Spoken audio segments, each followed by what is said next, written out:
দীর্ঘদিনের প্রেমিক জহির ইকবালকে বিয়ে করতে যাচ্ছেন বলিউড অভিনেত্রী সোনাক্ষী সিনহা। রোববার 23 জুন জহির ইকবালের বাড়িতে বিয়ের আনুষ্ঠানিকতা সম্পন্ন হবে বলে জানিয়েছে the free press journal. Sonakshi Hindu ধর্মের অনুসারী আর জহির ইকবাল মুসলিম। দুজন দুই ধর্মের অনুসারী হওয়ায় বিষয়টি নিয়ে জোর চর্চা চলছে নেট দুনিয়ায়। এরই মাঝে খবর চাউর হয় ইসলাম ধর্ম গ্রহণ করবেন সোনাক্ষী সিনহা, কিন্তু এ খবর কতটা সত্যি?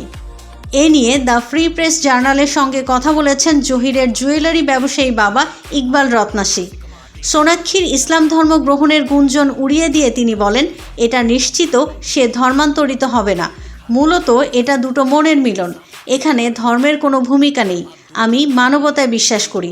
সৃষ্টিকর্তাকে হিন্দুরা ভগবান বলেন আর মুসলিমরা আল্লাহ, কিন্তু দিন শেষে আমরা সবাই মানুষ। জহির ও সোনাক্ষীর জন্য আমার আশীর্বাদ।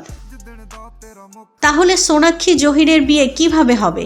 এ প্রশ্নের উত্তরে ইকবাল রত্নাসী বলেন, হিন্দু বা মুসলিম কোনো রীতিতেই বিয়ের আনুষ্ঠানিকতা হবে না, তারা আইনিভাবে বিয়ে করবে।